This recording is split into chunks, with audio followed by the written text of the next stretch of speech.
Hello, good morning. It's a nice rainy morning here in Reedsburg, where I am. I am one of the National Sexual Violence Resource Center's part of a growing class of remote employees, and I am actually located in Wisconsin, so I'm sharing the lovely weather with all of you, at least the weather that's here in this part of the state.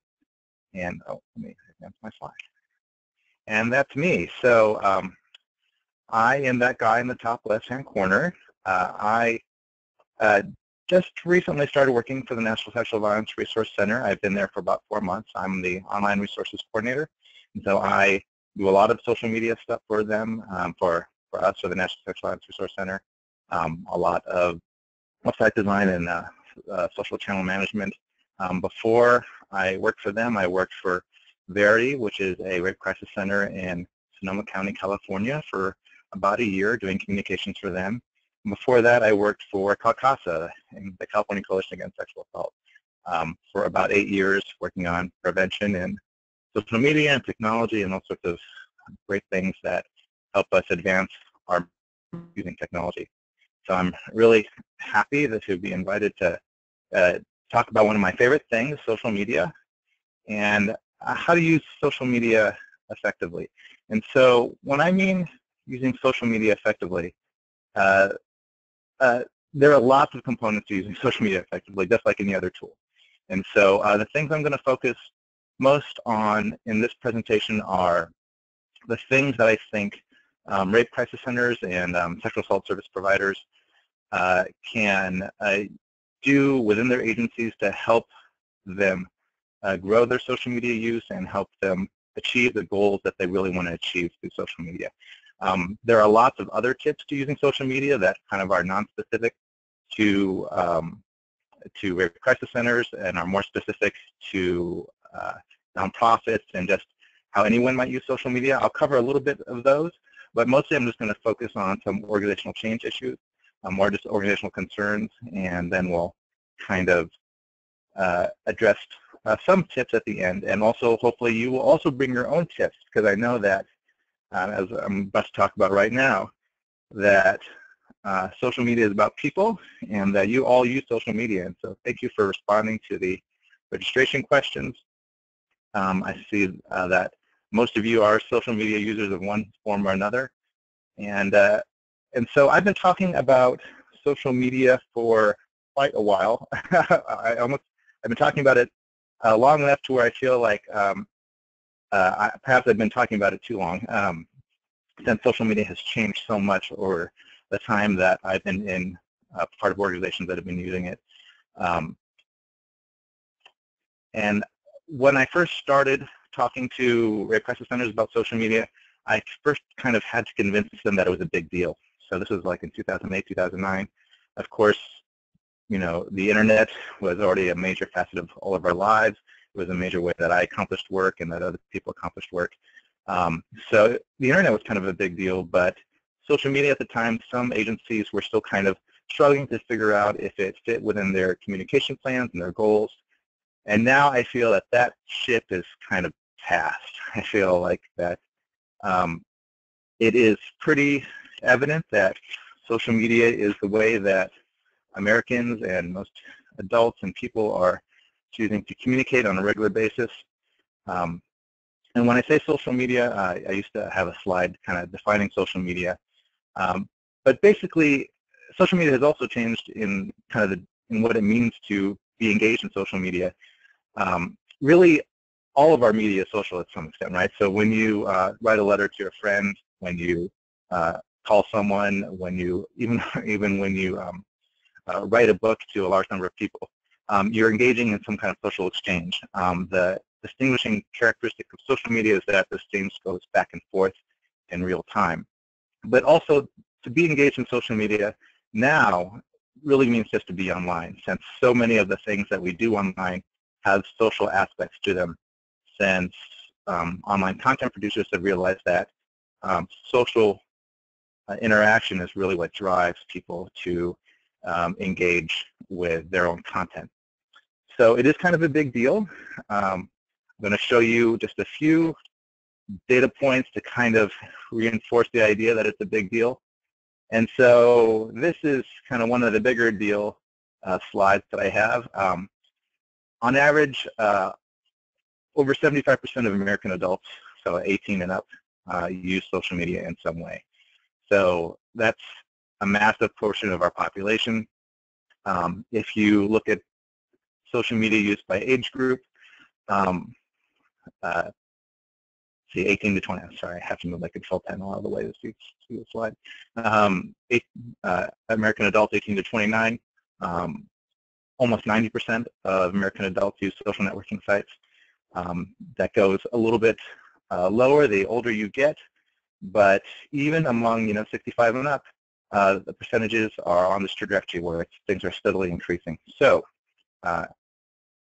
so for us who are people who want to communicate an idea about an important topic, it kind of is both obvious from our experience, but also obvious from the data that one of the best tools that we have to communicate about our topic, to lead thoughts about sexual violence, is to engage in the various types of social media platforms that there are and that people are engaging in.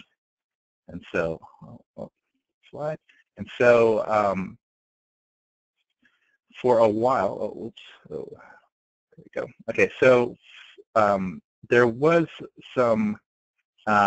more disparity between ethnicities in terms of who had internet access and who had the capacity to engage in social media as social media platforms and the internet were developing.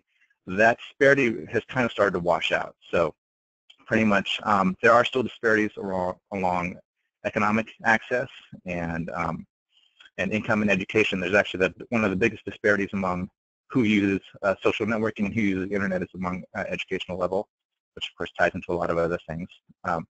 But on the whole, differences between races and ethnicities have kind of washed out in terms of social media use. That is not quite as true. Oops, there we go. That is not quite as true between urban, suburban, rural. So although, if you look at this chart, rural use has grown along with right next to suburban use and urban use.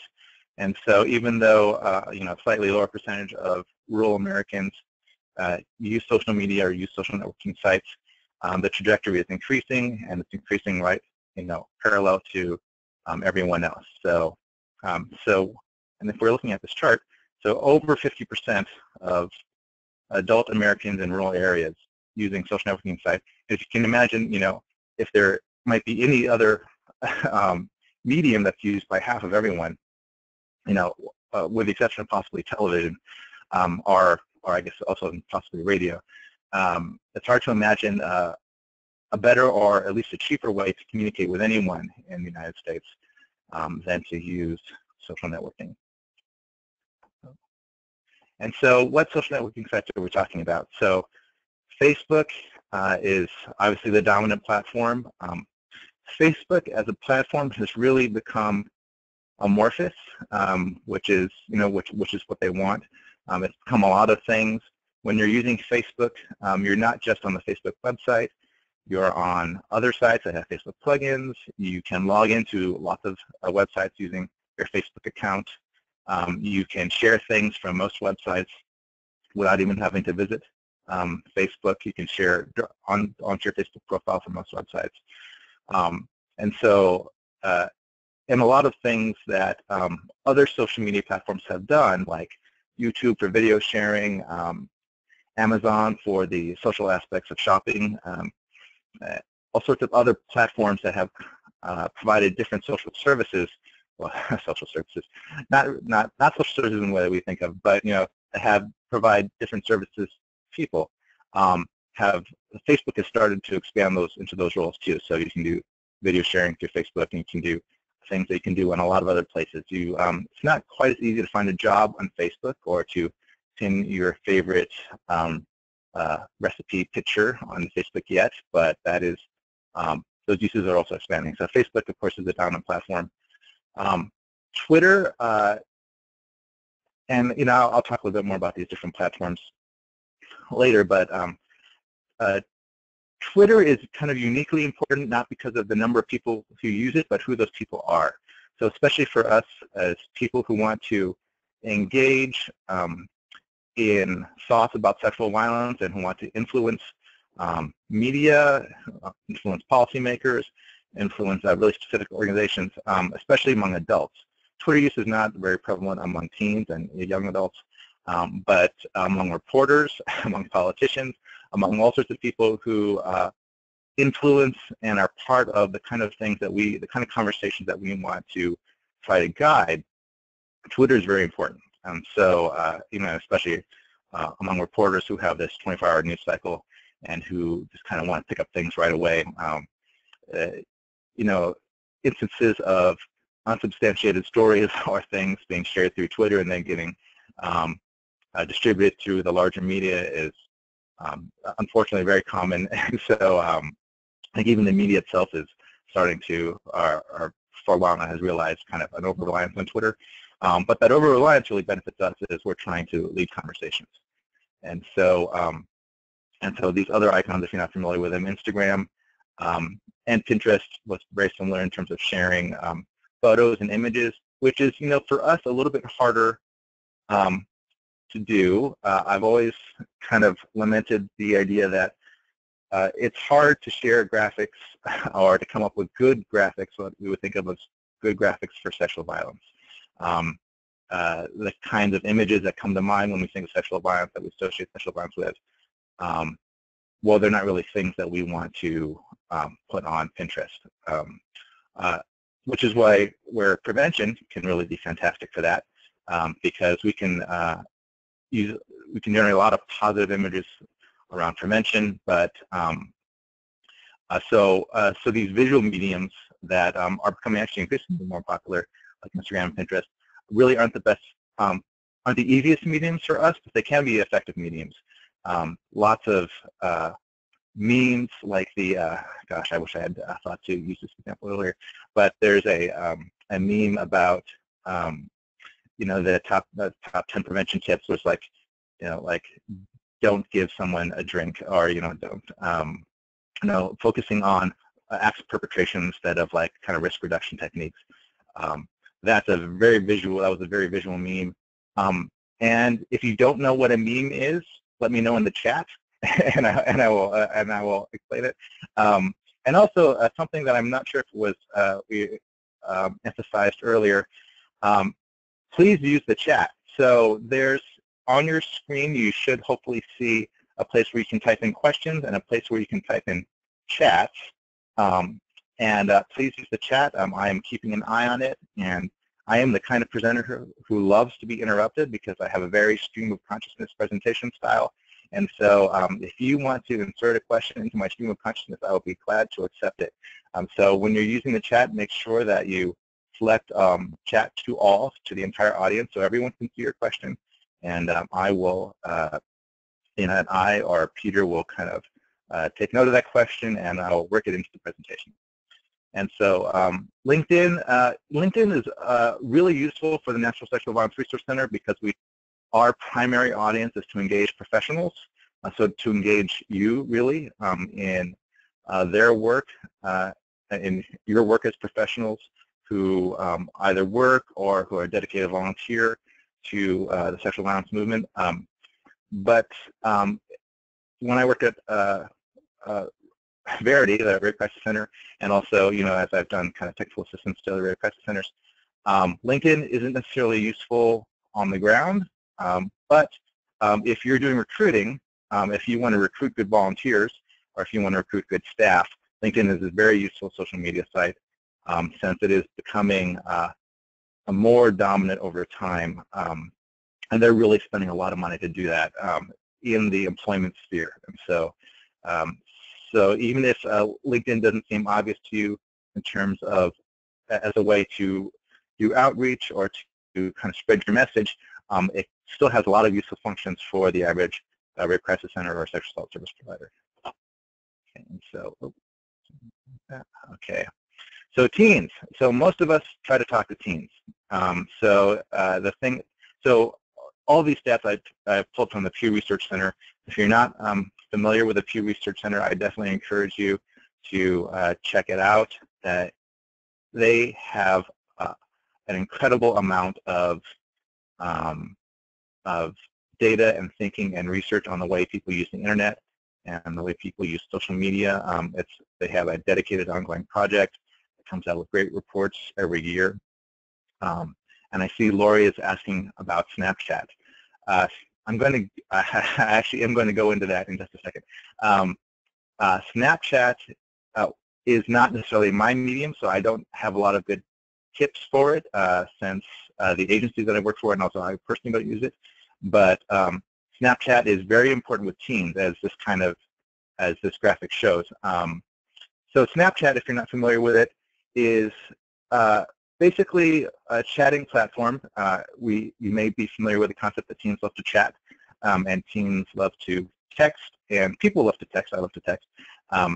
Snapchat is a platform to accomplish kind of those same goals, and the chat goes away. So it's more, I mean, there are ways to save Snapchats, but it is more difficult for like a random comment or a photo to kind of be used against the teen later on.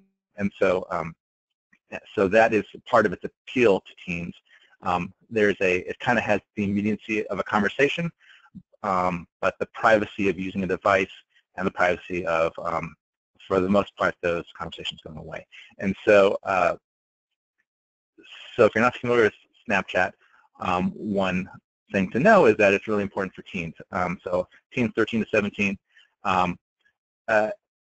still use Facebook. They may not be as enthused about Facebook. So one of the things that I've been doing here in Baraboo is just kind of watching Robin Burial, who's at the Hope House of South Central Wisconsin, watching her do fantastic RPE prevention work in Baraboo High School, and kind of sitting in on just as an observer and volunteer on some of her RPE meetings with teens at high school. And it was really interesting to see how the groans that teens uttered when they talked about Facebook, and that they may not like Facebook, they may not even want to use Facebook, but Facebook is such a dominant platform that they just wind up using it anyway. That they may actually prefer to use other platforms like Instagram, Snapchat, or possibly Twitter. I find it amazing that Google Plus is actually still on here. But as kind of a social necessity, it is a dominant platform, a very useful platform for teens to access. So if you look at all teens who use Facebook, 71%, and in terms of what the teens are using, 41% use Facebook most often. So that means, of course, 69% use something else more often. So that's still a significant portion of teens use something else more often. But those, what that thing is really gets divided out among a lot of different platforms. So when you're doing your RPE work in high schools or with teens, then Facebook is still a really good way to go. Okay, and the data shows that. So, as I kind of said, I've been doing social media presentations for possibly a little bit too long, since the real movement in social media is, of course, among younger age brackets and possibly me. So I remember things like MySpace, which is really not relevant to some outreach efforts today. But I think it's kind of important to note, since a lot of us have long memories, that things have really kind of changed over time. This is kind of a very sentimental slide for me. This is kind of the social media landscape of 2009.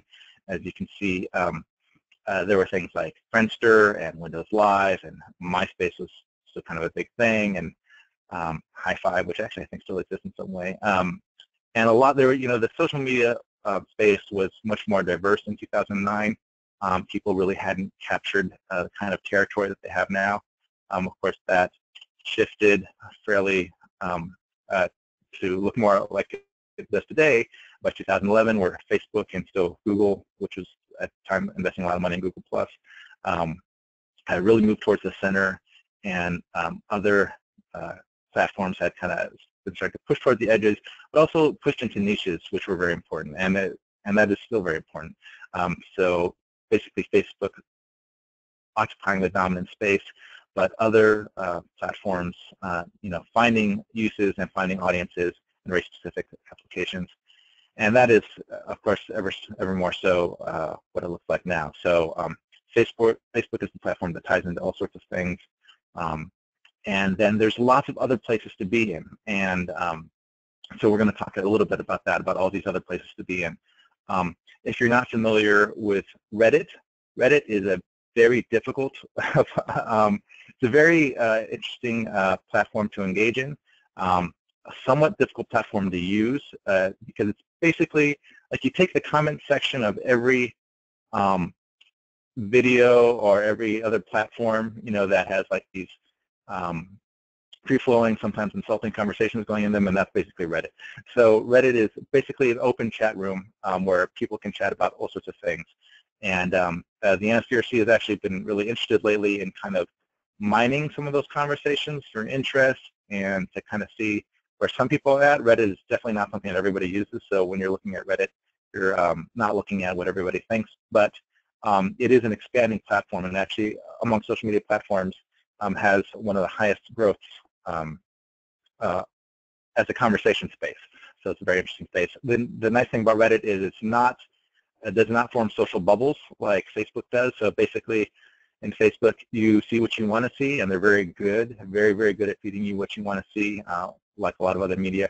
Reddit is basically, you see what you want to see by choosing which conversations to look at, but anyone can post in it. So I just wanted to point that out as an interesting social media platform if you're not used to it. And then there's just all sorts of other spaces. So, and we'll talk about choosing platforms in just a minute. But since I've been using Fred Cavazza's social media landscape slides for so many years, I feel like the need to kind of keep them updated from year to year. And so this just gives you an idea of all the different places to go when you're thinking about social media. But kind of going back to where to spend your time, even though there are lots of places to go, in terms of as a work activity and in terms of your outreach, there are a few places that are better to spend your time than others, and of course Facebook is one of those places. Okay, so let's go forward. And so, with all these platforms, it's really hard to know what each one does. Like I just pointed out Reddit to you, which is one icon in a huge field of icons. And frankly, it's not really worth your time to kind of figure out what every icon does. But, like they're definitely dominant platforms. But like the question about Snapchat, Snapchat is one that has a very age-specific trend, and a age-specific trend that really ties into who we're trying to talk to. So that is a good one to know, and that's a good kind of trend to pay attention to. And also it's just really interesting to, well, for me, I don't know if it's interesting for everybody, but it's really interesting to find out what the different social media platforms are good at and kind of why they're good at. So this is one of the many social media explained graphics. If you're just curious about what's out there, I encourage you to take the phrase social media explained and Google it. And there are many, many entertaining versions of this graphic. This one being a play on the I like donuts meme, which started many years ago, actually, and this kind of keeps getting updated every time. So basically, this is explaining every social media platform in the context of donuts. On Facebook, you like donuts. On Twitter, you say, hey, I'm eating a donut. On LinkedIn, you say, I want to work in a donut shop. There are many entertaining examples of this, and if you're ever having to do a presentation on social media, I definitely encourage you to use one of the social media explained slides. But also, it is a good way to, this kind of search is a good way to figure out what the platforms are useful for without having to kind of invest time in looking at every one. But anyway, so so definitely for Facebook, I like donuts. And Facebook is expanding beyond that as a conversation platform, but especially now that you can do a lot more than like on Facebook. And so which the Facebook interactions, which most of you are probably familiar with since most of you use Facebook, where you can say that you're angry about something or sad about something.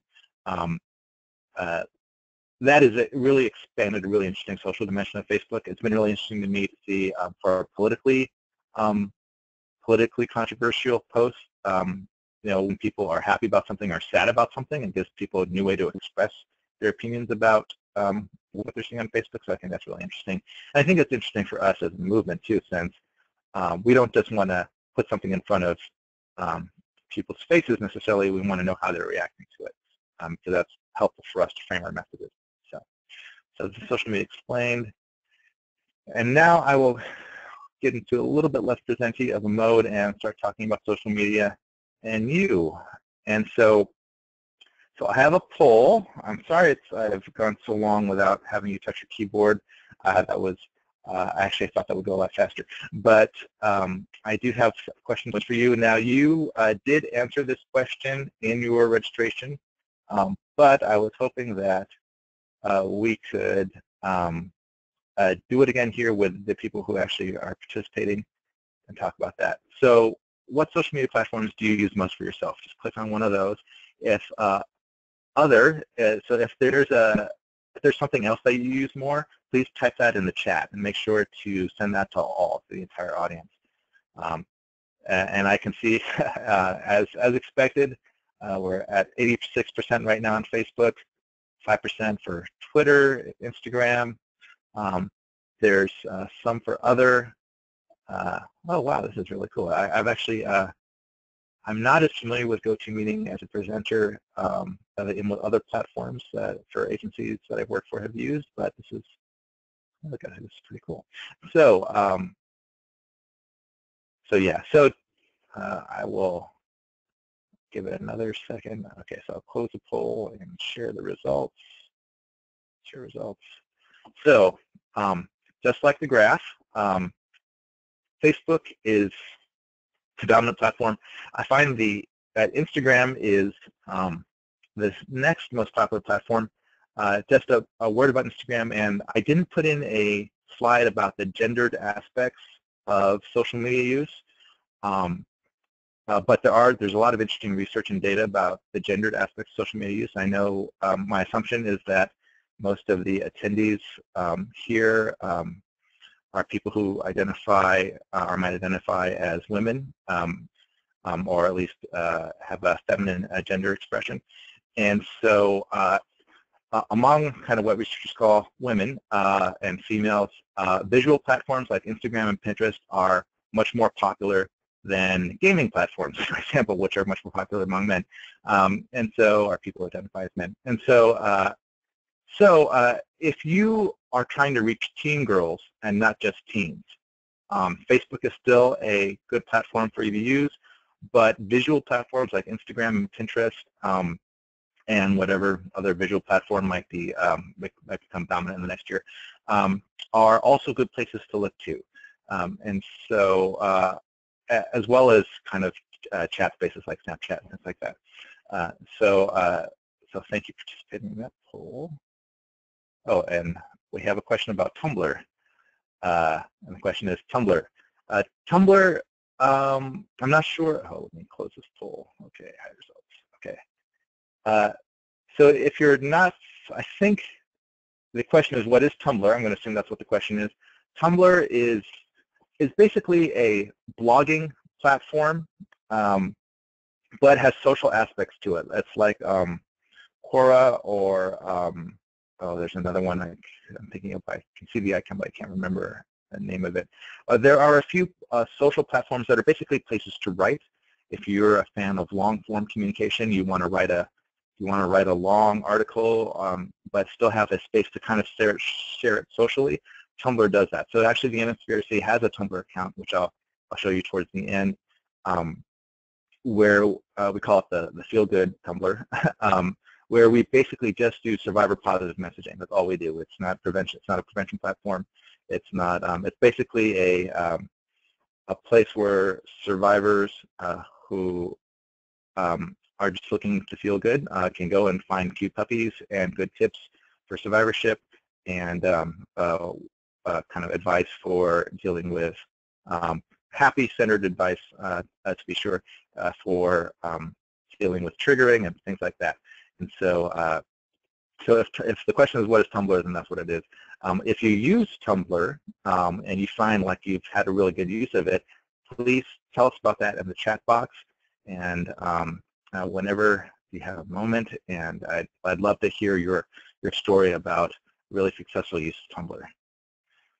So, okay, and so now we are also back to the chat box. So what do you like about your favorite social media platform? I know that most of us are using Facebook, some of us are using Instagram and Twitter. So what do you like about those platforms? So make sure that when you're using the chat box that you send your chat to the entire audience. And I'm just going to give you a minute to write. And I'm really looking forward to just hearing what we like out of it. Let's see, and so what do I like about social media platforms? I have, and I think I'm probably going to express like half of, well, probably more than half of what everyone's experience is with, but I have so many friends at Facebook who I haven't seen since high school, but I actually still am really interested in their lives, and so mostly just because they post about their lives on Facebook. So one of my favorite things about social media platforms, about Facebook specifically, which is the one I use the most, is that basically I can kind of stay engaged with people who, without that media platform, I would have no idea what's going on with them, and probably wouldn't be as interested in knowing what's going on with them as I am now. And so so that is, and a lot of things are coming in questions, I see. So I think what might be going on is that the chat box might not be apparent. So your chats are coming in as questions, and that's fine. I'm just going to, oh yeah, so yeah, they are all coming questions. So Bradley says visuals and keeping up with people. Feedback capabilities from Debbie. Some of the feedback capabilities, sharing qualities and connectivity. You know, the feedback and getting to, you know, that's actually, the NSBRC has a pretty large social media outlet, a social media channel, and seeing people's feedback on NSBRC posts, you know, I'm not used to managing such a large channel, has been really interesting. And so I definitely agree that the feedback capabilities on different ideas is really interesting. Staying up to date with events happening in my community, that's something that I could definitely do better at. I find that I am kind of more engaged in kind of more topical discussions on Facebook and not as many community events. And I know that that is, and Samantha, you're not alone, that is definitely a way that a lot of people get their local news and local events. And so for a local organization, so when I worked at Verity, which is, you know, a local rape crisis center, we used Facebook a lot for outreach, and then just not as much with kind of the national work that I've been working for. But definitely keeping up to date with events happening in the community, and also as a platform to talk about events that you're putting on. As a fundraiser, and that's the thing, I'm going to talk about, hopefully I'll have time to talk a little bit about that at the end. But of course that is, I mean, we all work for nonprofits. We all need to have fundraisers. We all need to raise funds. And of all the reasons your nonprofit should be using social media, fundraising is, you know, your mission is, of course, the reason you exist, but fundraising helps you to stay existing. So, you know, doing fundraising through social media is definitely one of the best ways you can use it. Ease of use, ability to change between accounts. Oh, that's interesting, actually. I wonder what you mean by that. And so accounts is actually something I didn't put into this presentation, but accounts is kind of an important aspect of social media use, and that whose account are you using? So Facebook is nice in that you can use your personal account but still do work through it. So Facebook has a lot of ways, and if I think there'll be time at the end if people have questions about that, I can kind of demonstrate a little bit of that. But you can use Facebook without having to sign into an agency account, since Facebook will eventually try to kill your agency account anyway. But a lot of social media platforms don't have that. And so, so who owns an account, who shapes the voice of an account, and how does that voice get shaped across the agency are very important considerations for nonprofits, and especially for, I think, for rape crisis centers who want to have a very specific and somewhat skilled message that they're trying to craft. You know, you don't just want any volunteer to be speaking for your agency, even though many volunteers are great. You really want to have a very crafted message and that's true for anyone, for any organization, to have a very crafted message that kind of reinforces your communication goals. Good analytics, and this is especially true at Facebook, that you can really see who people are, how people got to you, how people are engaging with your content. Facebook, fortunately, since it's a dominant platform, is one of the best at that, but there are actually you can get good analytics at a lot of different places. Not so much with Twitter. Twitter is, I've been trying to, for our grant reports, for all the agencies I work for, we've had to kind of mine Twitter for data, and it's not easy to use, which is problematic since it is such a good way to reach media outlets and policymakers. But and also, that's the point I'm going to make later as well, is that using the analytics that come with these social media platforms is really going to help you out a lot. Not only this help you out with your grant reports, but also help you out with knowing how to craft your messages. So, okay, so thank you for participating in that. Okay, so social media and your agency. So this is where I'm kind of talking less about social media specifically and more about things that over time I have seen great crisis centers and sexual assault service providers do to make that social media use more effective in their agency. And the problem with this conversation is that a lot of these organizational decisions are kind of really big decisions, and you're not always in the place as an employee. Some of you, maybe managers or executive directors, but a lot of you are also going to be people who don't necessarily craft the policy or the direction of your agency. So these are the points I'm going to bring up in this part of the presentation are definitely things that conversations to be had in your agency, and in terms of how your agency can use this valuable platform, these many valuable platforms most effectively to kind of craft your messaging. So, this is the poll that the registration poll that you responded to. Of the 40 registrants who responded, just like the poll that we had earlier said, most of you are using Facebook, then Twitter, Instagram, Pinterest, and LinkedIn were used by just a few of you, just two of you, but using it for work. And one agency, I'm not going to call you out, but if you're on, I would really interested in feel free to, if you're the agency that responded this way, I'd love to hear about how you're using these platforms on the left. So Jacked, Grindr, Adam for Adam, BGC Live. These platforms are kind of like dating platforms. Dating is not always what happens at the platform, but it can. And so these are also LGBT-specific platforms. So if you have a mission or an organization priority or even a grant to focus on LGBTQ communities, Facebook, Twitter, and Instagram are still good places to reach people. I mean, you can get possibly better in some ways places to reach LGBTQ communities, but not specific ways to reach LGBTQ communities, QQ communities. And so these ones on the right are, and we have some more questions coming. Our Brave agency. The agency does this for our HIV, STI testing recruitment for African American men who have sex with men. Great. And so these are agencies where men who have sex with men are often participating in, and so even though there aren't the places where you want to necessarily talk about your fundraiser, they are very good places to reach men who have sex with men and other communities as well. So the point I wanted to make with this slide is that we have these dominant platforms, Facebook, Twitter, Instagram, blah, blah, blah, and they are good for some things. But as I showed you many slides back, you can go to it just to highlight it. There are lots and lots of social media platforms, and some of them are good for very specific things and reaching very specific populations. Also, I want to note that this is a very Western-centric graphic. So if you are working with Muslim communities, there are social media platforms. Facebook is probably still the dominant platform, but there are social media platforms that are very specific to Muslim communities, Jewish communities, Hmong communities. You know, there are all sorts of communities.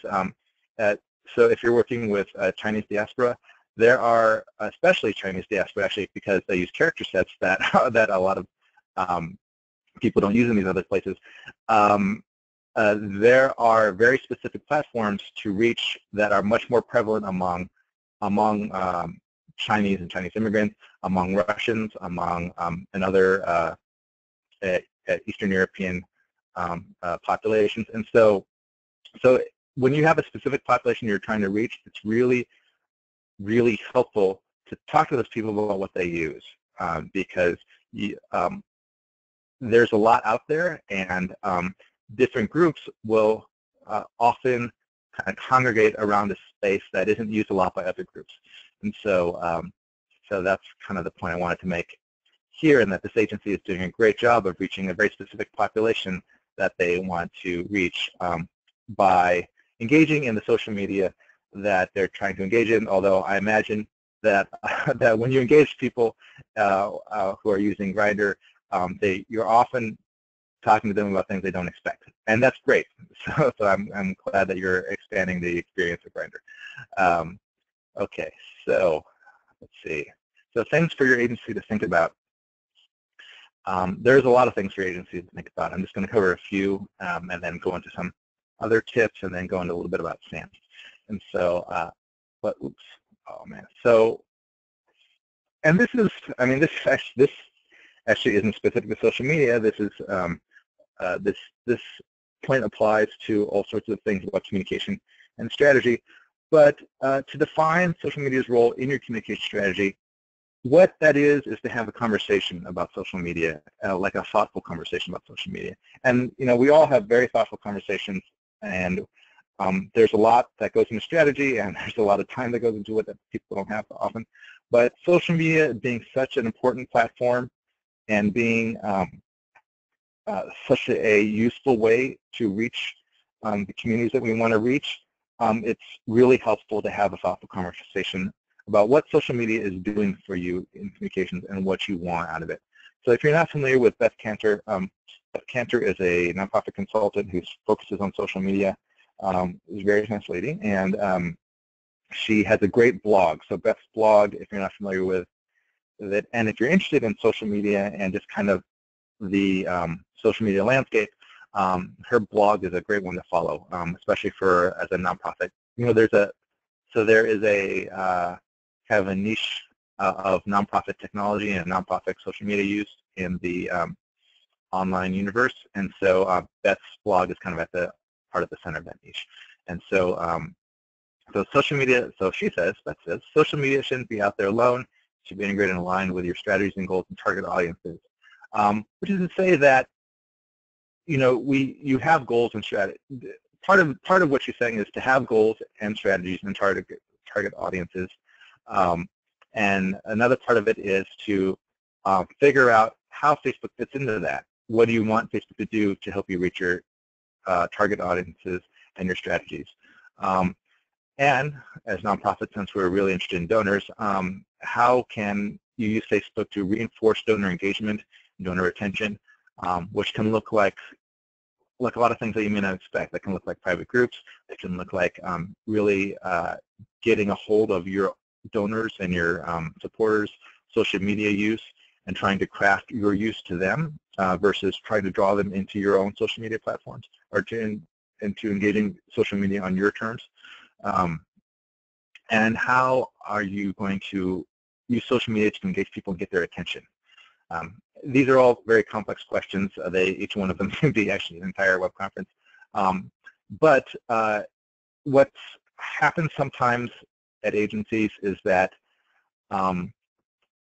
you know, people just kind of throw spaghetti at the wall and see if it sticks. And so, and although that is often a good way to explore something, when something becomes really important to the agency, or you want it to become really important to the agency, it's not a good way to drive or develop that importance. And so So the point is to just have thoughtful conversations about social media use and see how it ties into your goals. Oops, and I'm on the wrong screen. Here we go. 2. And goals. What do you want to accomplish? And so part of that strategic conversation can be, like, so here's some examples. Engaging your community, things about donors, things about awareness, things about leadership. These are very non-specific goals, but it can really help inform your staff about what they're supposed to do when they're in social media. So for me, when I am using Facebook for work, which I do pretty much every day, Facebook is a very distracting platform. When I log into Facebook, I log in using my account, and then I kind of mine Facebook or I mine other places to see what I can post on the NSVRC's page. And we have a whole team that manages our Facebook page, so it's not me doing this all the time. But without a set of goals, it becomes very easy to just read my own feed and just respond to the latest thing that I'm interested in, which which comes to me on Facebook. So having goals isn't necessarily just about strategic questions, although it is definitely an important part of strategic questions.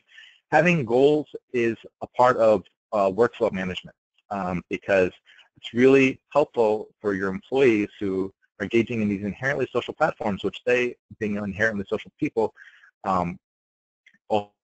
it's really helpful for the agency to state clear goals to help drive the content generation. And so that is something that can really help any nonprofit do things more effectively. And so the goals question brings up another thing. What goals do you have for your agency for social media? So, and these can be goals that have either been stated or talked about in agencies, or just goals that kind of based on if you haven't had these conversations yet, goals that you think are good for the agency personally, or goals that kind of based on what's happened at your agency seems to be the case. So I'll give you a moment to type that into the, for you it's probably going to be a question box, and see what, so does anyone have a sense of what the goals for their agency are for social media? So I'll use the example of the Rape Crisis Center I used to work for. One of the main goals for our social media was actually volunteers. So we were in a, so the Verity, it covers a large geographical area for California. I know a lot of us cover very large geographical areas, much more so than a lot of California agencies. But for California anyway, Verity covered a very large area and had a real need for volunteers because Verity provides a lot of services,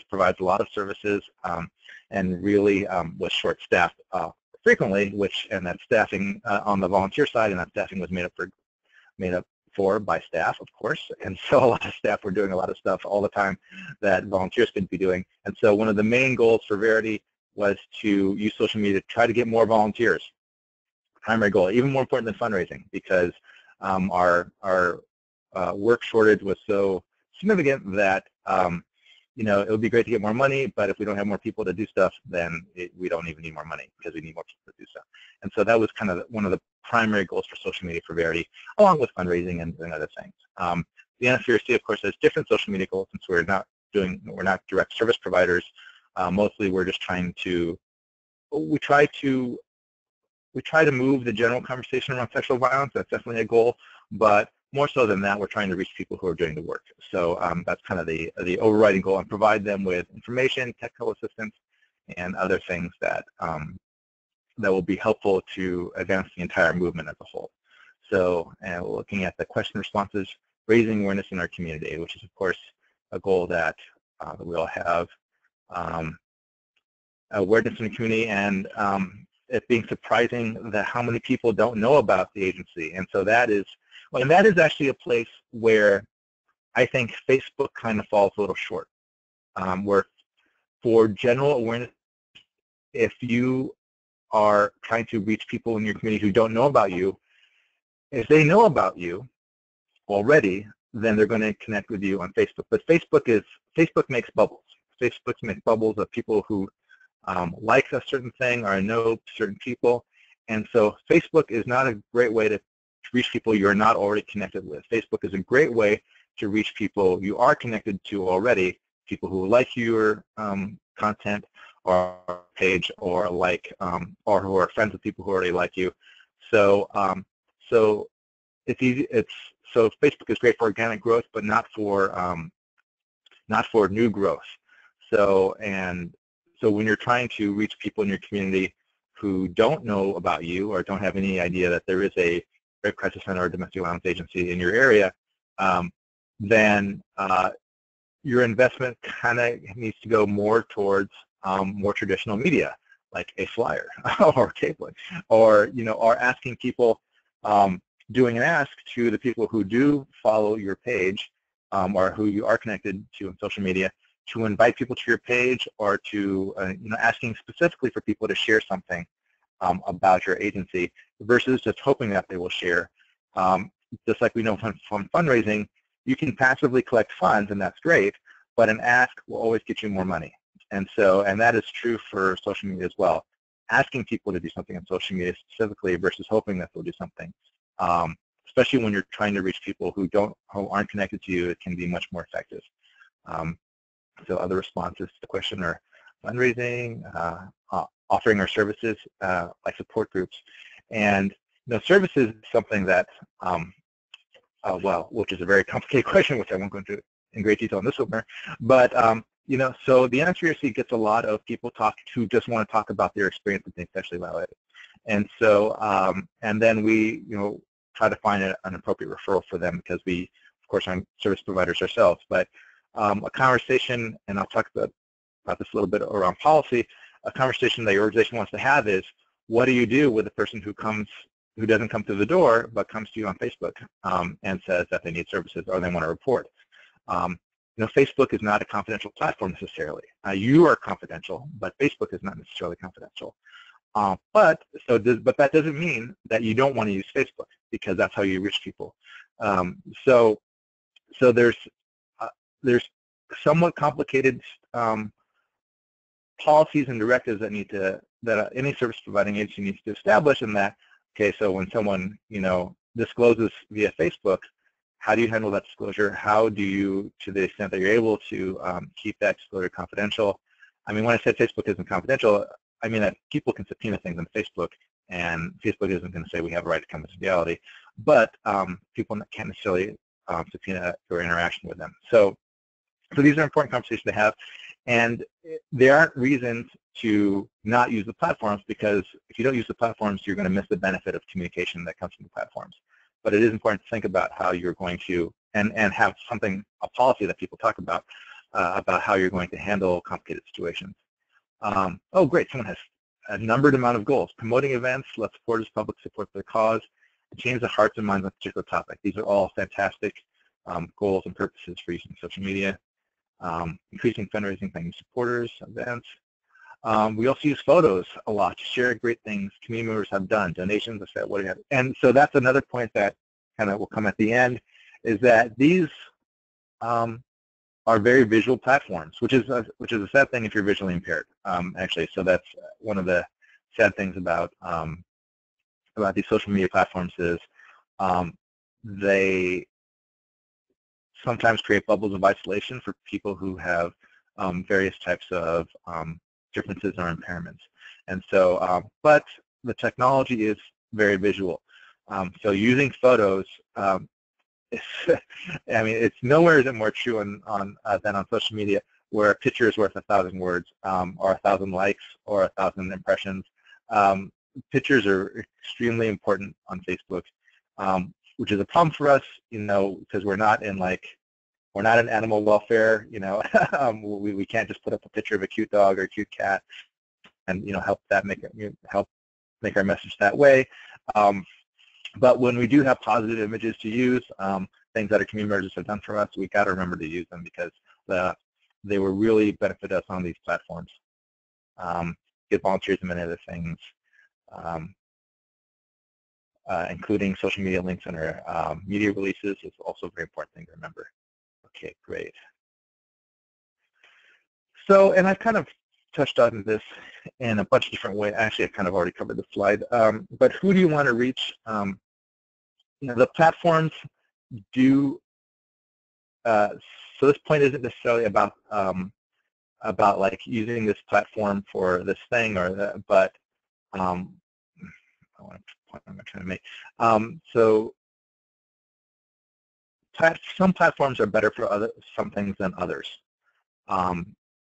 So that is important to recognize, but you can't limit your thinking about who you're trying to reach to just thinking about the platforms. That's the point I want to make.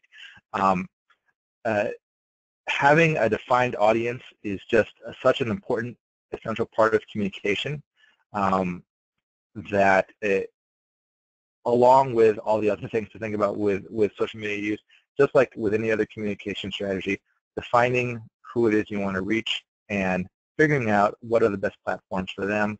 And also, another point that I wanted to make here is asking them. So when you're reaching teens in your local high school, we can come in with a lot of assumptions and generalities about their social media use, but asking the individual teens what they use can often surprise you because local resources, which aren't tied into larger platforms, kind of spring up organically and can always surprise you in terms of ways to reach people that you didn't know about and didn't expect. So that's the point I wanted to make here, is that figuring out who you want to reach, who you need to reach is informed by your grants or your projects, and then going out and talking to those people about how to reach them best. So if you're working with elderly populations, now, so like I showed on that previous slide, adult Americans, 65 and up are using social media more and more and more, but that's still only like 30–40% of adult Americans. So there's still 60–70% of adult Americans over 65 who don't use social networking and really don't want to. And so understanding that if you're trying to use social media to reach elders who are vulnerable to abuse, that your target audience isn't necessarily elders, but might be the people who engage with their elders, might be their adult caretakers, their children who are their adult caretakers, or might be other service providers, people who work at nursing homes, or people who engage in community centers that have elder programs, or law enforcement who are on elder abuse task forces, and how they engage social media. So knowing, that reminds me, I'm on a whole other slide. So that is important to understand. So when you know who you're trying to reach, if you know that teachers are who you're trying to reach, and that local teachers may use Facebook heavily to reach their students themselves, and so that's a good way to reach some teachers, or that local politicians all have Twitter accounts and Facebook accounts because they more than anybody else need those things to keep their jobs. Then those accounts can be good ways to reach them. Twitter, in particular, is a surprisingly good way to reach politicians in a way that feels somewhat democratic, but also feels a little twisted. In that, as we can see in our current election cycle, that all sorts of horrible things are happening in politics on Twitter. But it is happening, and individuals are having an influence on policymakers that before kind of somewhat democratic systems like Twitter, people wouldn't have been able to have an influence on policymakers that people wouldn't have been able to have. And so the thing when you're thinking about who you want to reach, thinking about kind of about the social environment of each of these target audiences. I don't know if funders have a Facebook page, for different funders, but funders, so like what foundations often have a Facebook page, and interacting, if you're trying to get a grant of a foundation, looking at their Facebook page or their social media or their Twitter and figuring out what kinds of things have this funder been talking about. What kind of things have they stressed over the last year as I'm writing this grant application? or this, as I'm responding to this RFP, what kind of things does it seem are important to this funder, and do I want to highlight in my proposal? That's another way of using social media, thinking about who you're trying to talk to that can really be helpful for you. Thinking about what local businesses are doing on social media and how you can kind of tie in your events to their events and mutually reinforce each other. Let me see if there are any other questions. Okay. And so this is not new to communication. Thinking about your target audience or your primary audience is always important, no matter what kind of communication you're doing.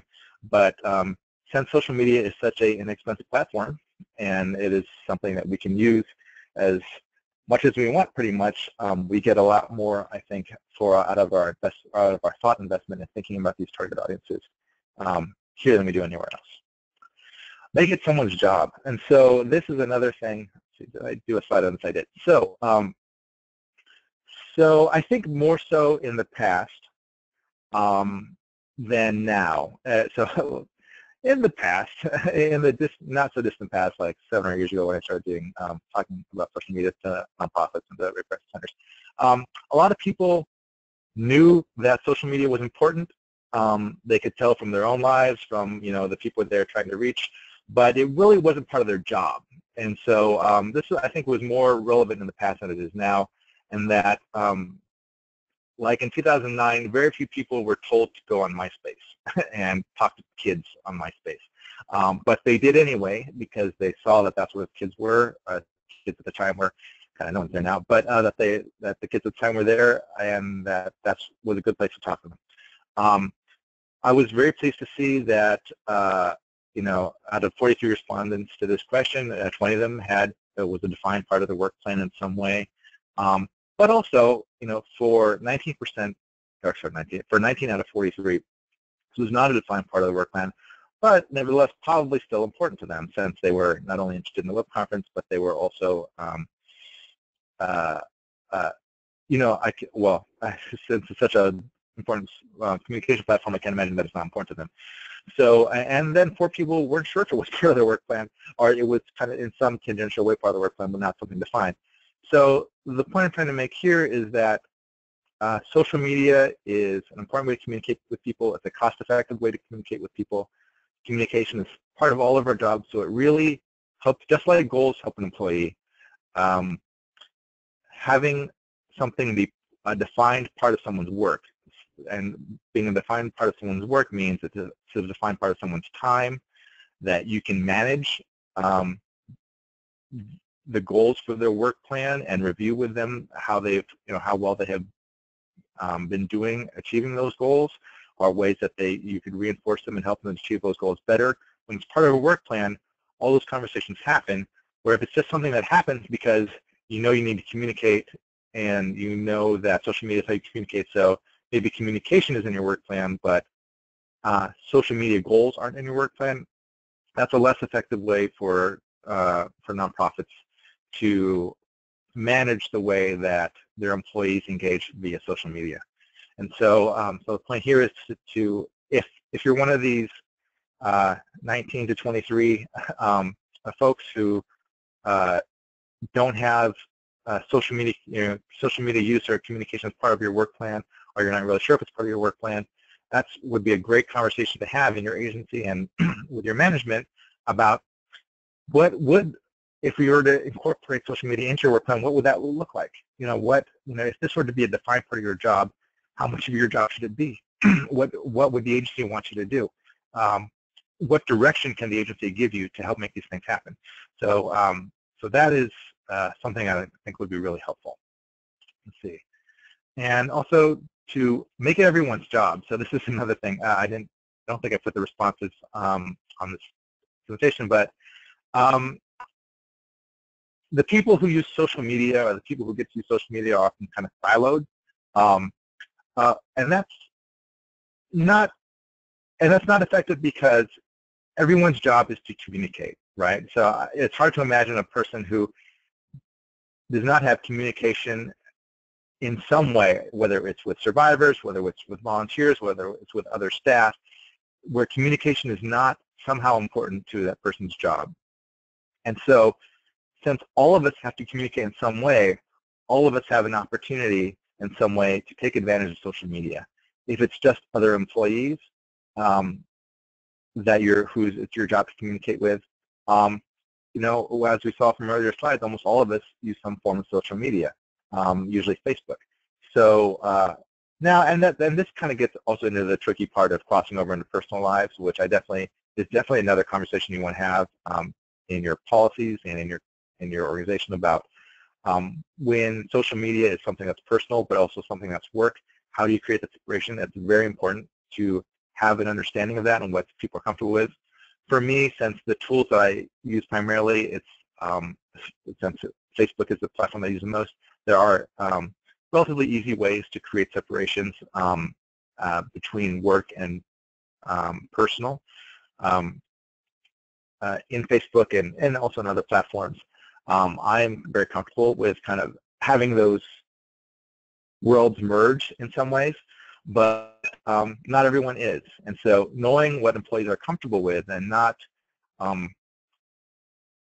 forcing employees to go outside of their comfort zones for the sake of getting their job done in that social way is, I think, an important part of how you can make social media use more effective. Because when you understand what a kind of employee's comforts are, you can help them to work on ways that they can get done what they need to get done and for the agency, but also kind of stay within their own comfort zone.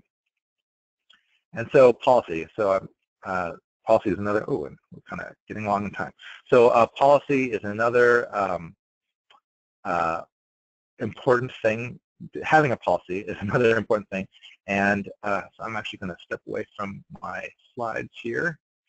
And if you're saying, so there is a social media policy repository online, and you'll get a link to this when you get the materials. But I'm going to show you an example of a policy. Hopefully you can see this pretty easily. And I feel bad. So the NSVRC does have a social media policy, but I didn't have it on my computer, and I had a hard time finding it on the shared drive. So, so I'm not showing you my current employer's social media policy. I'm showing you a past employer's social media policy. But I had a hand in crafting this policy, so so I feel a little bit more comfortable using it actually. So this is an example of a policy that your agency might develop. It talks about the goals of social media use. Do these policies apply to me? What are the agency's commitments towards using social media? These are all kind of, you know, kind of pie in the sky stuff to some extent, but are, you know, part of principles that guide an agency. So, you know, stating these principles in a social media policy can really help your employees understand what should they be doing on social media, what shouldn't they be doing on social media, and what are the expectations that they are responsible for their actions, that they are not the spokesperson for the agency, but that looking after compliments and criticisms are very important. Compliments especially. When you're writing a grant report or you're writing proposal funders, what people say about you and the nice things that people say about you on social media help you really look good in those proposals and in those reports. So being a scout and capturing those compliments when they happen and saving them someplace, taking a screenshot, writing them down, copying them to a Word document, those are all important parts of any employee's social media use. And then, you know, other things to be conscious of, what the subject matter expert respond to negative posts, you know, having separation between business and personal lives. Now, this, of course, is not the best policy in the world, even though I did have a hand in it. But I think it is a really useful policy. Also, I'm not the primary author of this. I have to give credit to a past coworker of mine, Jessica Napier, who was the main author of this. But you know, there are all sorts of good things. And so you'll get this policy. You'll get a link to that policy repository that I mentioned earlier. And I don't know if WCASA has one, but if WCASA does have one, perhaps they will be interested in sending me one as well. So having a policy, like with a lot of the other things that I've talked about, can really help your employees to do the kind of work that you want them to do effectively. And so trust your staff. So this is, oh boy, start talking about SAM. But so this may be the last point I make before I start to talk about Sexual Awareness Month. Trusting your staff is something that is important because social media is the medium now. So social media, so I always use this example of the CDC. So the CDC, this one branch of the CDC has a Twitter account, and they schedule their tweets something like, I don't know, hopefully this isn't still true. This may be an old story that doesn't apply anymore. But they schedule their tweets like a month in advance because they have to go through a review process. And these are tweets, right? These are 140-character statements that are supposed to be about something important within the last 5 minutes that gets scheduled a month in advance.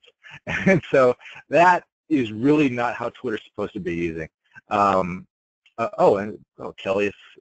Kelly may share something that is in a draft form, but perhaps when it's closer to being baked, she will share it. So it is difficult sometimes to trust staff when social media is such a easily distorted platform. So we have many stories of bad things happening on social media, people tweeting for an agency and then getting fired for something. And so let's not focus on the negative, but because social media is a medium now, social media is most effective when it responds to something that is happening in that space at that time.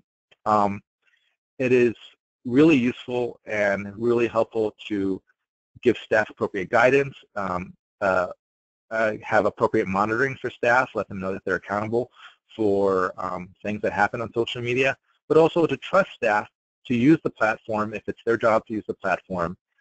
Even if the platform is speaking on behalf of the agency, to give them enough guidelines and enough direction so that they can generate a tweet, respond to a Facebook post, do other things on social media in a way that is appropriate enough that management and everyone's going to feel comfortable with. So, trust, like all sorts of things, takes time to build, takes investment to build, and so it really helps nonprofits to put in the time and effort and generate the trust with staff who have been given appropriate guidance to use social media platforms without prior approval, and communicate for the agency, because that is going to be when staff can respond to something in real time, that is going to be the most effective use of social media for the agency's goals. Other ways of using social media that take longer may be safer, like the CDC example, but really miss the mark on how the platforms are designed to be used, because all these platforms are designed to be used for volume, actually, really. Like all the platforms basically in one volume. They want you to generate content on the platform so they can show you an ad, right? So understanding that is what the platforms are for, and understanding that is a contemporaneous use of the platform, that is something that happens in the moment, it really helps to generate the trust and guidance in your organization so that these platforms can be used in the moment. Let's see, any other questions now? Okay, so there are lots of things to think about. I was going to kind of talk a little bit more about the NSPRC, but I'm going to skip that. This, these almost 80 minutes have flown by. I thought I would actually be a lot farther in my slides than I am at this point, but there are lots of things to think about. I have some good links in the references. They're only starting points. This is my time soak slide. So if I thought I was going to be if I was going to be further ahead than I am now, I was going to kind of cover some of these points, but I am not. But most of these points are drawn from the websites that I have put in the references. I'm going to skip this chat question about what has worked for you, so that I can have time to talk first about Sexual Assault Awareness Month. Okay, so Sexual Assault Awareness Month is upon us. Just 2 more days until the fabulous month. Always my favorite month of the year, and the NSPRC has a bunch of resources for you. We have a social media toolkit, in fact, which is not a kit, is 2 pages, but 2 pages full of very useful information that we hope that you will think about for Sexual Assault Awareness Month. There are, of course, some days that are more important during the month than others. We have identified a SAM, Day of Action, where we're trying to get people to use their tweets and posts and their status updates on April 5th. just that's just almost a week away, to really kind of push it all. Use your social media and communication channels to push this day, April 5th, April 10th to 16th, Anti-Street Harassment Week, End SH, which is the tag that we're hoping will be popular. I don't know if it's a tag that will be popular, but we're hoping that people will talk about street harassment that week. And if you're using Twitter or Facebook, since Facebook does tags now, use that tag. Crime Victims' Rights Awareness Week, possibly inconveniently positioned in April. That's a tag for that. And then Denim Day, which it's kind of amazing to me that we still do, but is very important. And I love to wear jeans, so that's okay. So Denim Day on April 27th, using that tag. So we have in our social media toolkit kind of suggested some tags to you. We also are doing a cool thing called Twibbin this year. I will show you Twibbin right here. Twibbin is a way that anyone, including your nonprofit, can put one of those little things on people's Facebook profiles. So if you've seen people transform their Facebook profiles with some image or some graphic, like here, of course, breast cancer awareness, who knows about that? So here's an example of how Twibbin is just one of many platforms that can do this, by the way. It's just the one that we're using this year. But this year, the NSPRC will be turning your Facebook profile teal for Sexual Assault Awareness Month. So, and that's something that you can find at our Facebook page, which I did not bring up our Facebook page, but should I do this right now? Yes. Okay. You're going to briefly see my social media channel, and then I'm going to go right to our, where is it? Right to our Facebook page. Oh, here we go. Okay. So if you want to turn your profile teal using our Twibbin, and we recently got 30,000 likes on Facebook. Thank you very much, Facebook. You'll be able to find a link to doing that here. And Kelly wants to remind you to please send us your SAM events so we can add them to our statewide list of events. And you can email Peter at that address to do that. And so, so you'll be able to find a link to that, to our Twibbin resource on our Facebook page. Just look for National Sexual Violence Resource Center. And I'm sure Wakasa will have, is it? No. There we go. I'm sure Wakasa, who also has a fabulous Facebook page, will also have a lot of SAM information on theirs as well. Let's see, back to my social media thing. Okay, here we go. And so we also have a number of campaign graphics that we have generated for you, since we have fabulous graphic designer on staff. That's on our website here. So we have a lovely graphic here that you can use. Let me try to zoom in on this. Oops. Oh, sorry. Sorry, my control panel keeps getting in the way. Okay. Okay, so we have graphics that you can share on your page, downloadable posters, other downloadable graphics that you can share through your social media. Oh, here is the Facebook profile transformation, and this is what I was looking for. Graphics that are sized correctly for Facebook to put in at the top of your Facebook pages, and other banners that you can use in social media. We have lots of stuff. Here's a teal ribbon, of course, teal ribbon, and our campaign logo, and our coloring book. Our coloring pages, if you're not familiar with these already, our graphic designer, I think, did a fabulous job at these black and white pages, which you can print out and color and hand out at your tabling, and all sorts of fantastic stuff. Instagram is having a 30 days of, we are hosting an Instagram 30 Days of SAM contest. Every week we will be selecting a recipient and doing something for them. I forget what that is. I'm not sure what we'll be doing for them, but we'll be doing something for the winners. One winner selected every week. So the idea here is on Instagram to post a SAM-related picture every day. And also we have a promo video, which I will not try to play for you, but I will show you. It is linked on our Prevention is Possible, our primary SAM campaign website. It's linked right here. It's less than a minute. It's something that's easily shareable, and something that you can point point to for your various media outlets if you're looking for a good PSA. Let's see. And then cloning pages, advertising, yeah.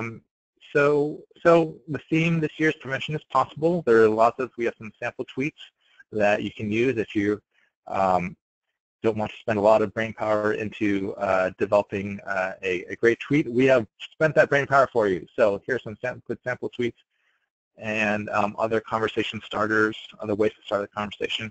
And if you want to check out other things that we do online, I have not gotten to the Tumblr blog yet, but if you want to visit the Tumblr blog yourself, I'm just going to click on this because I mentioned earlier. Ooh, oh, never mind, I'm not going to do that. These are the different media channels, and I don't know if we are the best example of social media use for a nonprofit, especially for a local agency, but we are not a bad example. So if you're looking for examples of things you can post, especially if you're looking for Facebook content that you want to share, please visit our page and share our stuff. That way you don't have to find it yourself. Or look for our tweets, retweet them, look for our videos, you can share those, or our Pinterest or Instagrams. Please feel free to mine us for content. That's what we're here for. And yeah, so in our last minutes, I am going to open it up. I'm going to invite Kelly and Peter to get back on the line and also open it up for questions. Any other, hey, I have a question. Can you discuss anything about hashtags? Yeah, so actually, we've actually been having a lot of interesting hashtag conversations. What our observation, so NSCRC has tried to kind of generate interest in specific hashtags, especially during the political cycle, since we've been doing a lot with Twitter and politics, which has been kind of sticky, but to try to, since we know that a lot of people are tweeting about the current political cycle, and we are trying to kind of interject ourselves into those conversations, interject topics about sexual violence in those conversations, trying to get some hashtags more popular. It is hard to make a hashtag popular. I guess that's the key point. It is much easier to find a popular hashtag and to write on that hashtag. So if you see that something is trending, if you see either through social media or through the news or through just kind of monitoring Twitter, if you find that a hashtag is trending in Twitter and it is in any way even tangentially related to what you're trying to discuss, it is a lot easier to jump on that hashtag and use that hashtag and put it as part of whatever tweet or post or whatever you're trying to formulate, than to make something that you want to be popular. It's just, I'm sure that other people have like a more thoughtful, strategic thoughts about hashtag popularity, but none of us at the NSCRC do. Actually, we're all kind of mystified by when hashtags are popular or not. So that's kind of my comment about that. That's the extent of our knowledge really about that. It's just it's going to be more effective to look for what's already popular than to try to make and jump on that trend and try to make something that's popular yourself. Okay. And so, oh boy, I really run through this time. So, if there are any other questions in the last few minutes out of the 30 of us who have endured and have made it to the end, please send those questions, and I'll invite Wakasa to jump back on the line and share any closing thoughts.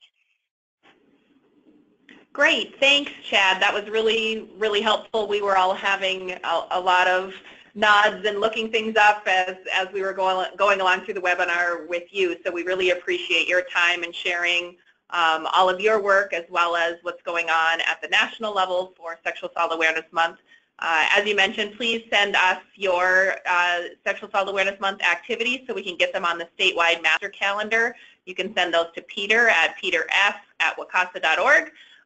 If you have other social media questions, we have staff here, myself not included, that are tech savvy and can help you with your communications needs as well. So please feel free to reach out to Wakasa, and we'll do what we can to support your social media efforts in your local communities.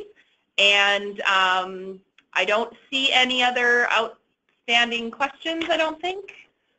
We also have a Sexual Assault Awareness Month, SAM, as you know, Facebook page. So if you want to post, if it's easier for you to post the event on our Facebook page and then you can share it to your network. You can do that too. Great. So thanks again, Chad, for sharing everything with us, and we'll get the recording and handout sent out to folks in the next few days. And have a great day, and good luck with Sexual Assault Awareness Month. Yes, good luck, everyone, and have a great SAM, and thanks everyone for your time. Okay, goodbye. Thanks, Chad.